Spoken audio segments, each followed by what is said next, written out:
जब हम कहते हैं कि क्या भारतीय जनता पार्टी ऐसी सीटों पर जीत सकती है जहां 50%, 60%, तृणमूल मूलतः ममता बंदोपाध्याय की पार्टी है ना, इसको भी तो समझिए।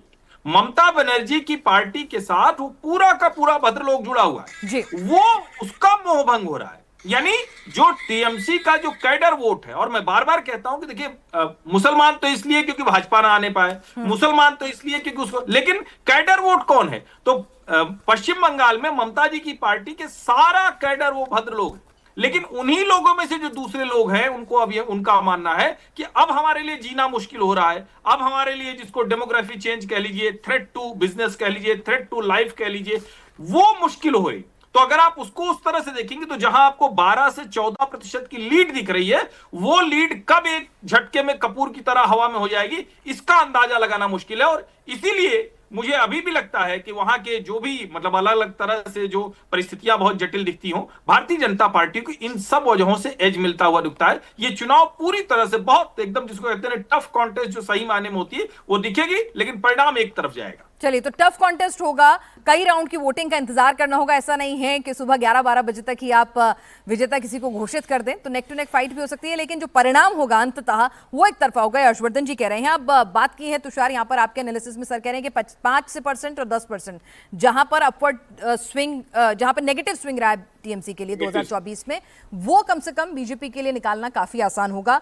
अब कोलकाता, भद्रलोक का जिक्र कर दिया है सर ने, तो ये जो चौरंगी की सीट है और साथ ही साथ बेलाघाटा की सीट है, तो भद्रलोक के अंदर ही, कोलकाता के अंदर ही आती है, कोलकाता की 11 सीटों में।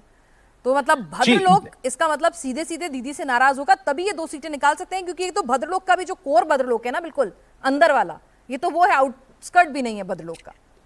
कलकत्ता की मैं अगर आपको बात बताऊं, वहां पर इस बार 2-2 घंटे लगकर उन लोगों ने वोट किया जो आमतौर पे वोट करने के लिए निकलते ही नहीं थे, क्योंकि पैरामिलिट्री फोर्सेस की इतनी ज्यादा प्रेजेंस थी, तो सबको एक एक करके वोटिंग बूथ में घुसाया जा रहा था, एक एक बार में सबका वोट दिया जा रहा था, पर सबने 2-3 घंटे लाइन में लगकर अपना वोट दिया है। सोसाइटियों में जहां लोग कहते थे कि हमें बाहर जाने में थोड़ी संकोच होता है, सोचना पड़ता है, उन लोगों के सोसाइटियों में वोटिंग बूथ लगे। पर एक जरूरी चीज, क्योंकि हम आगे और सीटें भी एनालाइज करेंगे, ये 53 सीट जरूरी क्यों है?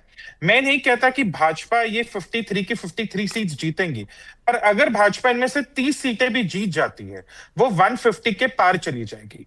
हम इन सीटों को इसलिए देख रहे हैं क्योंकि अगर आप 290 सीटों का एक आंकड़ा देखें, उसमें से तकरीबन 90-95 सीटें ऐसी हैं जहां मुसलमान पॉपुलेशन इतनी है कि भाजपा का जीतना काफी असंभव सा हो जाता है, काफी मुश्किल हो जाता है।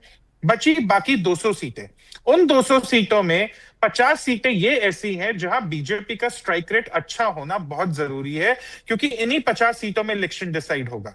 ये 50 सीटें ऐसी हैं कि अगर बीजेपी यहां स्कोर नहीं कर पा रही तो वो 120, 130 के आंकड़े पर सिमट के रह जाएगी, पर कभी मेजॉरिटी मार्क नहीं पार कर पाएगी। इसलिए मेरे एनालिसिस में ये 50 सीटें इलेक्शन डिसाइडर मैं इन्हें कहता हूं कि पिछली बार की 77 सीटें जो बीजेपी जीती, ठीक है, वो जीत लेगी, ऐसा मान के चलते हैं। जो 45 उसके बाद की सीटें, उन पे भी भाजपा को ज्यादा मुश्किल नहीं होनी चाहिए, पर ये 50 सीटें वो हैं जो भाजपा का आंकड़ा 120 से 160, 165 तक ले जा सकती है। पर अगर ये 30 भी सीटें जीत जाते, जैसे मेरे से पहले एक पैनलिस्ट ने कहा कि मुझे 5 में से 3 सीटें बदलती दिख रही हैं, तो अगर 60% का भी कन्वर्जन इन 53 सीट्स पर हो जाता है, भाजपा अपना मेजॉरिटी मार्क पार कर लेगी। इसलिए एनालिसिस इतना जरूरी है हर सीट का, अगर हम देखें। बिल्कुल, यानी 148 का मैजिक फिगर अगर बीजेपी को लाना है तो भाई 77 प्लस, यहाँ पे तुषार कह रहे हैं कि 30 सीटें और उनके खाते में जोड़ दीजिए, तो ठीक है, 100, 110 पर आके गाड़ी आसानी से रुक रही है। मतलब उसमें किसी को कोई डिनाइल नहीं है, चाहे वो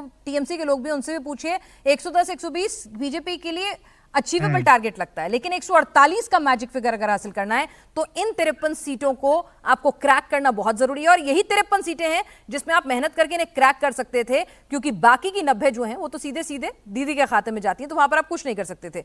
हर्षवर्धन जी, शायद आप कुछ कहना चाह रहे हैं अभी?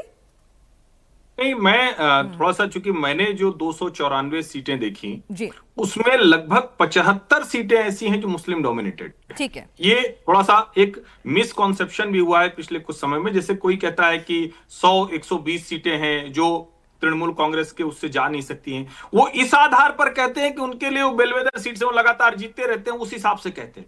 लेकिन 75 सीटें ही ऐसी हैं जहां तृणमूल कांग्रेस को हराना डेमोग्राफी की वजह से मुश्किल है। दूसरी सीटों पर चूंकि हिंदू मतदाता उनके साथ था, इसलिए वो उनकी बड़ी मजबूत सीटें दिखती है। ऐसा नहीं है, जो ज्यादा मार्जिन से जीतने वाली सीटें वो हिंदू सीटें हैं तृणमूल के साथ। और अगर वो सेंटीमेंट बदलेगा तो आप 75 सीटें निकाल कर बातचीत कीजिए 294 में, तब आपको समझ में आएगी कि लड़ाई कितनी कांटे की है और तृणमूल कांग्रेस इतनी परेशान क्यों है।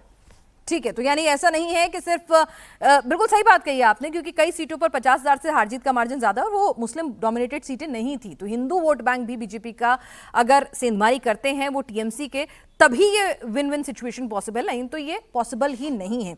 यहाँ पर हमारे साथ लगातार सज्जन जी भी जुड़े हुए हैं। सज्जन जी, तो ये जो सीटों के नाम लिए हैं मैंने, तो आप भी क्या इस एनालिसिस से सहमत हैं कि भाई माइनस में नेगेटिव ट्रेंड 5 से 10%, इसका मतलब सीधे सीधे बीजेपी के चांसेस हाई हैं, 80% मान लीजिए चलिए जीत के?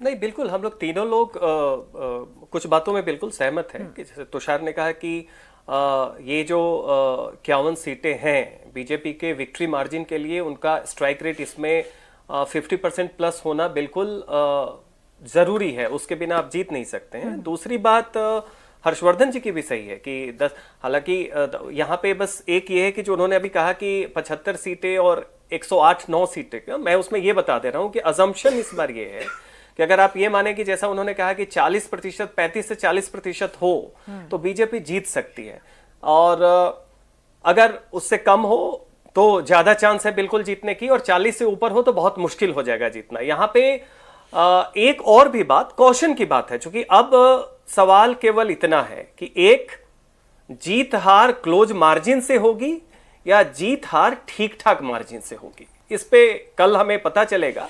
लेकिन ये दो चीजें चल रही हैं। एक थियरी ये है कि हाँ, मुस्लिम कंसोलिडेशन लगभग कंप्लीट है, इस पे सब लोग सहमत हैं। जितने डिवीजन की थियरी है वो विशुअल थिंकिंग है।